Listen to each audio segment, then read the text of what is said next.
Y resumimos este tema con una voz autorizada. Privilegio tener esta noche acá a un abogado y un especialista en temas de seguridad en nuestro país. Un joven que ha dedicado años a estudiar todo este panorama en el término amplio y profundo de la palabra seguridad, del tema seguridad en el país, que por supuesto toca el tema narcotráfico, redes, entramado de lavado de activos y de dinero. Privilegio conversar esta noche con el buen amigo Pedro Manuel Casals Jr. Bienvenido. Para mí un placer. Se dio. Ya está en el equipo. Debutando aquí.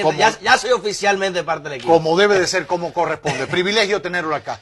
¿Es cierto que usted sabe dónde está César, sí. César el abusador? Si tú quieres que nos manden a buscar aquí afuera. No hay que terminar el noticiario. Mira, muchachos. Pero no. ¿cómo podemos entender que en medio de todo este operativo, donde ha estado involucrado el gobierno de Estados Unidos con sus principales estructuras de inteligencia, etcétera, la cabeza de esta estructura hasta el domingo estaba bailando en una playa y hoy no aparece? Así es, y en uno de los principales hoteles del país.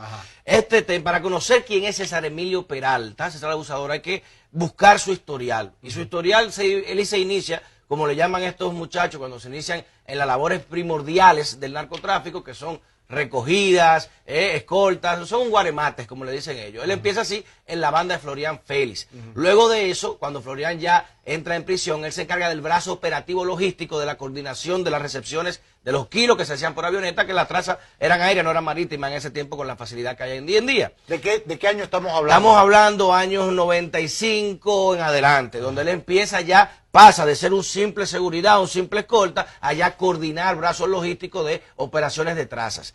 ¿Qué sucede? Luego de esa banda se desarticula, que él tiene también mucho que ver en varios de los incidentes que se dieron con esa banda, que también tuvo incidencias con otras bandas, porque recordemos, ahora mismo el país está dividido en 3 mini carteles. Está el cartel del sur, que lo manejan entre carteles mexicanos que se disputan, carteles del Golfo, el cartel de los Zetas, y se disputan las zonas de Azua, Barahona, Pedernales, Peravia, toda esa zona. El cartel del este, que lo manejan ya carteles colombianos y principalmente venezolanos, que se han inmiscuido en el negocio, que ahí es que entra el poderío del cartel de adentro metropolitano, que es el que representa César, porque César no es, como la gente puede pensar, pero ven acá, y este hombre trayendo tanta droga, y qué locura. César no es un distribuidor de drogas. Eso es lo que la gente no entiende. ¿Y por qué le llamó tanto la atención al gobierno de Estados Unidos? Porque, ahí te voy a explicar, y parte del tema de la ley Kingpin se hace estructuralmente para tocar las cabezas, que tú nunca vas a encontrar una cabeza de una red con 1 kilo de droga, ni lo vas a encontrar con $1 millón al lado. Entonces, ¿qué se hace? Se utiliza los esquemas societarios, los esquemas vinculativos de esa persona para agarrar a la cabeza.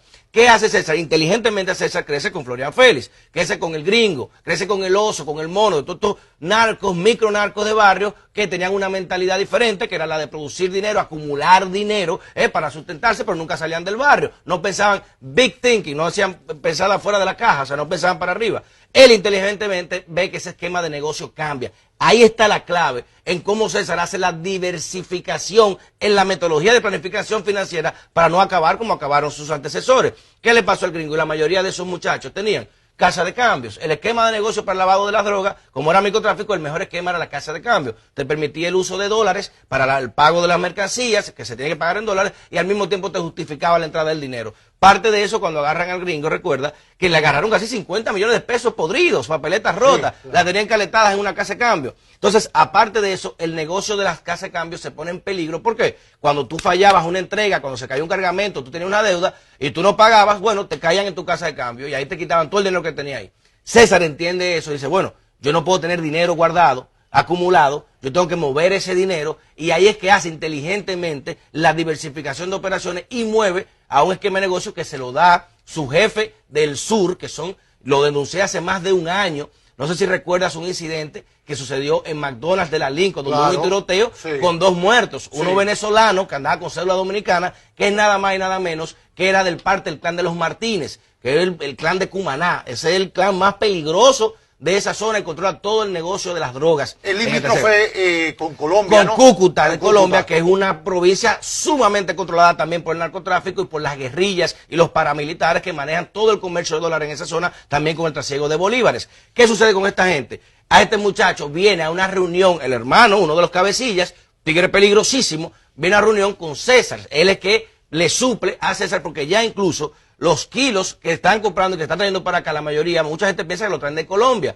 No se están produciendo en Colombia, están produciendo en Perú. Eso es mucho más barato ya los kilos en Perú y moverlo a través de Venezuela. Sale mucho más barato el costo de la operación directo que con el costo de Venezuela, que tiene mucho más riesgo para la transportación y para la producción. ¿Qué hace este muchacho cuando concreta este negocio con César? Que fue en esa discoteca que yo denuncié hace más de un año. Dije, oye, ¿qué discoteca? En VIP Room, una discoteca donde yo decía, oye, aquí hay unidades de inteligencia financiera que están dispersadas en servicio de inteligencia, que son meseros, tú sabes que oye, que cualquier gente que vaya a esa discoteca y usted veía el consumo en efectivo de $1 millón, $100,000 en 2 mesas, 3 mesas, cada mesa separada. Bebidas y en cosas. Oye, ellos subían la factura como un método de fronteo, porque es parte del juego, del show off, del bully off, pero ¿qué es el esquema que hace inteligentemente como te estás explicando? César se dirige hacia el negocio de eventos y dentro de los eventos hacia la diversificación de la organización y la asimilización, dígase, el lugar, la estructura donde se organizan y también el organizar con diversas estructuras a promocionar agentes, a promocionar artistas. Él dedicó parte de todo ese dinero que él lavaba del narcotráfico a contratar locales para convertirlos en discotecas, exactamente, invertirlos en fiestas, el mismo enfoque de negocio. Fíjate que el mismo enfoque de negocio, ¿cuál es? Entretenimiento, alcohol, y por eso también está calificado como tráfico de personas. Todas estas muchachas que han traído, colombianas hermosísimas, muchas venezolanas, que han traído de escoltas para traer, que las traen semanales, las rotan cada 2 semanas, estas personas también eran que manejaban ese negocio con este clan también, que se la mandaban desde allá. Muchachas, como le dicen ellos, refurbish, que la usan allá, la cambian para acá, la van cambiando. La van moviendo. La van moviendo. Fíjate que todos los operativos donde agarran 60 venezolanas en una discoteca en Santiago, todo eso está vinculado a la jovencita que se suicida del Malecón Center, que la trajeron de un piso 13, de ese apartamento también, que hizo un operativo hace menos de 1 mes o 2 meses, creo, para cerrar ese spa también, que era un centro de prostitución de alta escala, claro. Todo eso, y no viene de ahora, viene de hasta desde cuando se organizaban fiestas de los prófugos directivos del Banco Peravia, José Luis Santoro, ¿quién le suplía a esas mujeres a ese apartamento y quién se las llevaba? Entonces, esa red de entramado que funciona de esa manera justifica de que usted vaya a organizar una fiesta y puede poner 10 mesas a 500,000 pesos o a $1 millón, y quién le vaya a decir a usted qué mesa se llenó, qué mesa no se llenó. Ahora, ¿dónde está la DGI que tú reportabas que esa mesa se pagaron en efectivo y no te justificó de quién era esa mesa o cómo se auditaba? Por eso, en ese esquema de negocio que inteligentemente hace César de que diversificar, ¿por qué? Porque cuando tú mantienes los eventos, que es la manera más fácil de lavar, invertirle a un muchacho de esto, un muchacho de embocero de un barrio, que tú le inviertas 5 millones de pesos, $100,000, y realmente le está dando a ese muchacho $10,000 para su carrera, lo que tú estás invirtiendo para reinvertirlo en el tema de lavado, se hace autosuficiente prácticamente. Y más cuando tú eres el dueño de la discoteca, que tú mismo te contratas a tu artista, te lo llevas a tu propia discoteca y te hace la tercerización. Eso fue lo inteligente que le permitió. Pero ¿quién fue que diseñó ese esquema? No fue César. Pregúntate, ¿a quién mataron en el parqueo de su discoteca hace 5 años atrás en el Porsche Panamera blanco? ¿Quién lo mataron? ¿Quién está preso por ese asesinato? Y en ese asesinato que lo mandó a hacer César saliendo de su discoteca, justamente casi 20 minutos antes de irse primero, era su socio, le decían el italiano. Ese, cuando lo matan ahí en ese Porsche Panamera, recuerdo, agarraron una chaqueta que había llena de dólares, habían como algunos $300,000, y los tiraron al aire. Y la gente ahí se volvió loco, le llevaron hasta los relojes, los zapatos, todo le llevaron a ese tipo ya. Hasta el carro se quería llevar una pantalla que tenía el Porsche. Desde ese momento, cuando César lo sucede a él, porque César quería cortar a ese socio para hacer el enlace directo con el plan de los Martínez, que lo logró cuando lo quita del medio. Ahí es que empieza y César se apodera de esa estructura. Pero eso no es nuevo, porque fíjate que el mismo esquema de negocio, discoteca de alto lujo, gama de eventos directos diarios, eventos que tú no tienes cómo justificar, hoy tenemos a Mozart, mañana, y a los precios que tiene, que tú sabes que el consumo que está ahí reflejado no es un consumo real. Las giras que tú haces, que te las contratas tú mismo, y esa tercerización le permitió a César y meterse en el negocio de las drogas sin la preocupación del lavado. Ahora bien, ¿cuál es la función de César como negociante de drogas? Él no es distribuidor, él es importador. ¿Y qué es lo que hace un importador en este esquema? Ellos le llaman el importador el que preña el barco, el dueño del transporte. O sea, el importador no cobra después de que el negocio llega, él cobra adelante, porque yo te cobro la cuota. ¿Cómo es la cuota? Yo tengo espacio para 600 kilos en mi barco, ¿no verdad? Mi barco trae petróleo, mi barco trae comida, y dentro de eso, en mis caletas, tengo 600 kilos de espacio. A eso yo te vendo al cartel del sur, a los mexicanos, mira, ¿tú cuánto tú vas a querer? ¿Tú quieres 150? Ok, tienes 150. Tú me pagas 150 adelante. Tú me pagas 150, yo te encaleto ya eso y te preño el barco con tus 150. ¿Cuánto tu cuota? ¿Tú quieres 200? Toma, paga 1.200. Después que el barco se llena, que él compra todas las cuotas, están vendidas, entonces ya él hace lo que él es espejo, que hace esa operación pagada en Colombia con sus clanes, con estos muchachos que son los socios de él, que fue el que mató al dominicano en McDonald's, que se lo mandaron a ubicar, que estaba ahí. Yo al principio pensaba, caray, qué coincidencia, que pelearon en la discoteca y se vieron en McDonald's a las 5 de la mañana. Luego me enteré que fue mandado a ubicar por César. Dios mío, están allá para que lo mandaron a matar y le dio la pistola para matarlo. Y a ese muchacho, Raúl Martínez, lo sacaron de aquí al otro día. Se dice que un coronel por Punta Cana. Búscate quién está preso por el caso de McDonald's. ¿Cuál está detenido? ¿Quién está sometido? ¿Qué ha pasado con ese caso?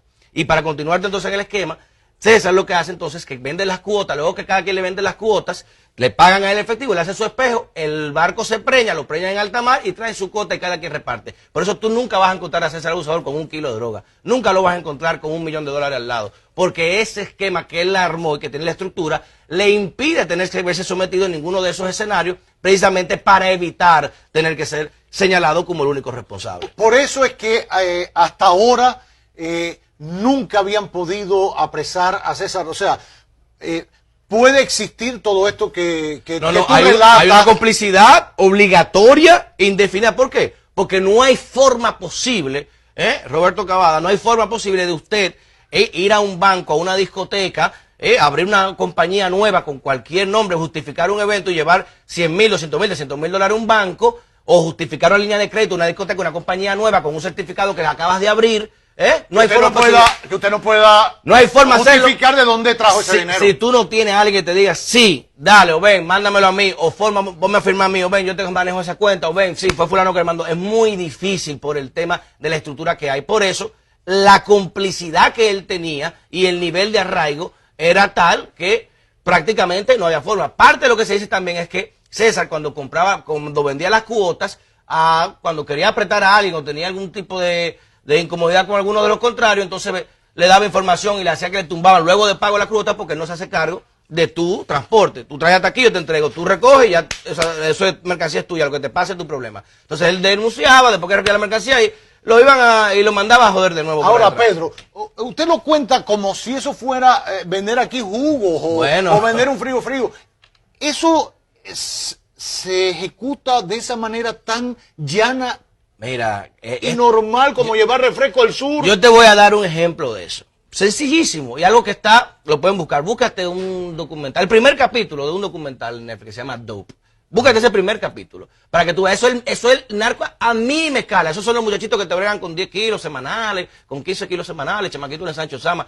Búscate cómo operan esos muchachitos. Y tú multiplicas eso a un nivel organizativo de esta categoría y te vas a dar cuenta que no es que vender jugo colmado, es que aquí hay un tema industrializado con la droga. Hay un tema industrializado. Eso es inevitable. Lamentablemente, y eso no viene de ahora, hay que buscar desde el 2008 con el Plan Mérida, que se hace entre Canadá, México y Estados Unidos, por la guerra que tienen los carteles en la frontera, estaba derramando un tema incontrolable con la violencia y decidieron redireccionar el flujo de los carteles hacia la vía latinoamericana a través de Centroamérica y el Caribe para un mayor control de supervisión de las rutas.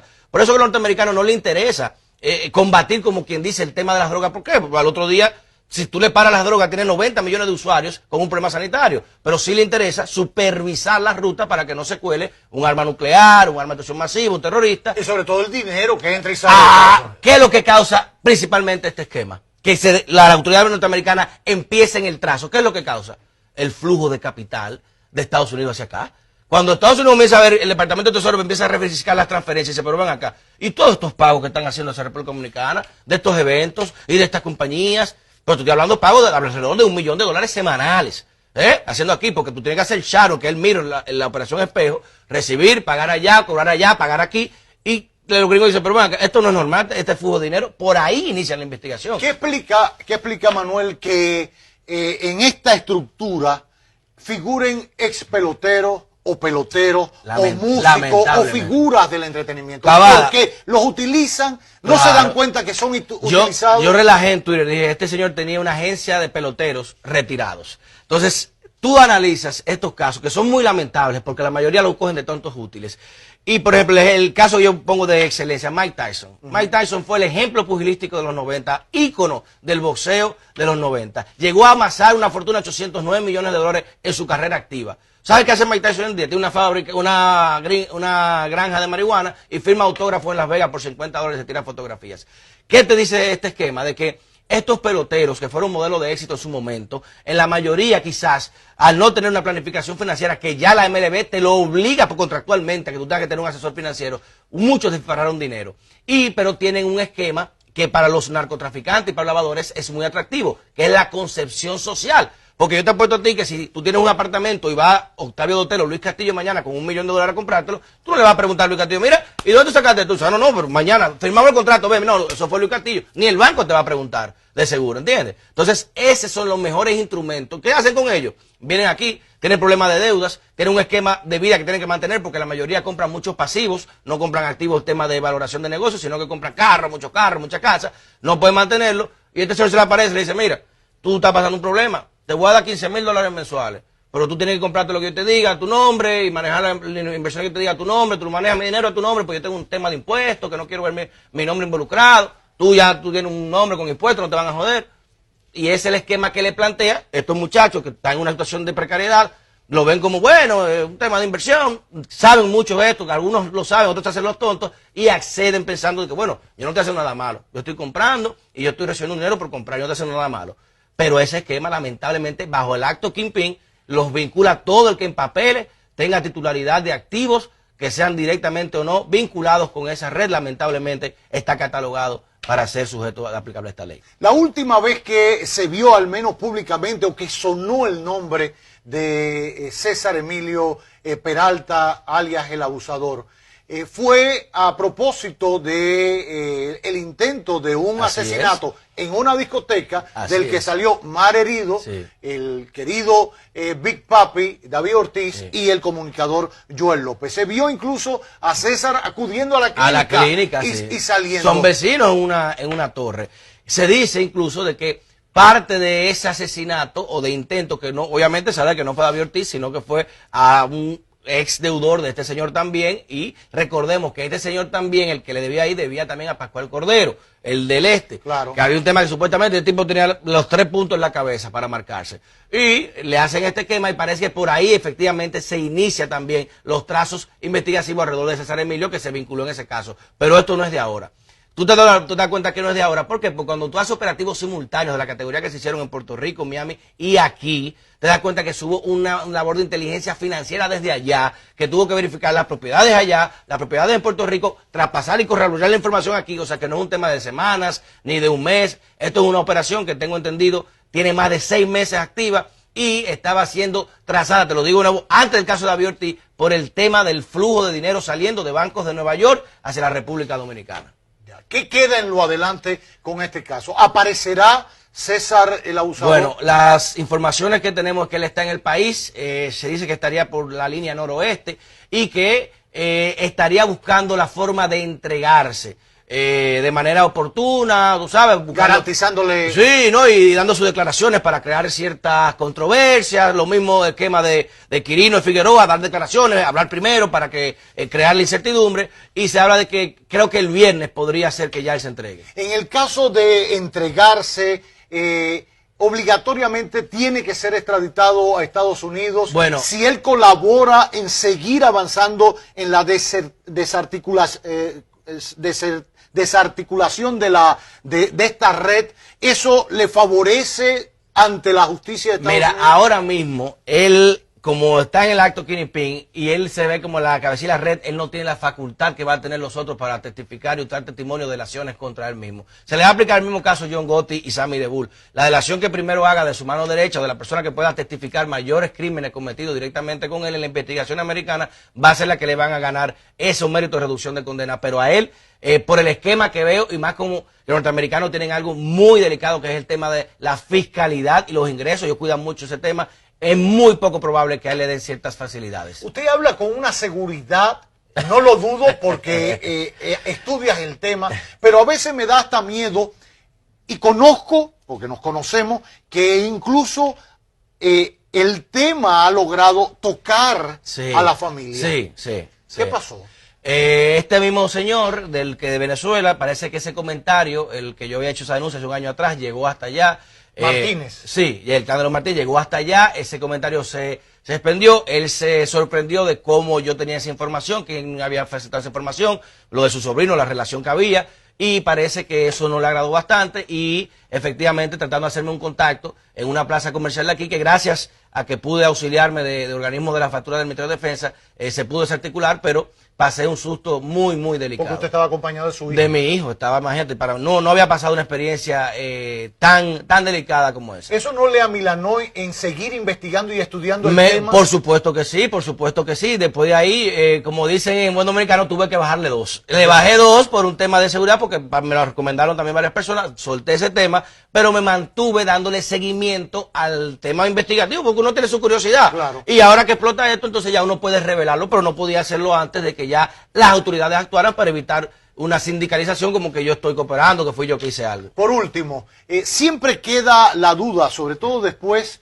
de ver cómo esto se ha estructurado, que al final el cabecilla no está, que si está prófugo, Sí. que hay una buena parte que todavía está prófugo de la justicia, que el caso pueda caerse porque se instrumente mal, porque el expediente... Mira, aquí es muy difícil. ¿Por qué? ¿Por qué? Porque la orden viene de Estados Unidos, de una corte en Nueva York. La investigación también viene de fuera. El expediente donde se arma la trazabilidad financiera y los access viene de fuera. O sea que es muy difícil. Aquí yo te diría, bueno, vamos a ver qué va a pasar ahora. Pero con esa orden de extradición y por lo que he podido conversar con algunas autoridades, que incluso, vamos a dar una primicia por aquí ahora, en el día, desde el pasado jueves, en el aeropuerto de Miami, se activó un protocolo especial coordinado por el FBI de todos los vuelos procedentes de República Dominicana, inspección clase 2 a todos los pasajeros. Eso significa verificar dobles veces, y importar que tu cédula, tu pasaporte esté correcto, esté verificado, una doble verificación,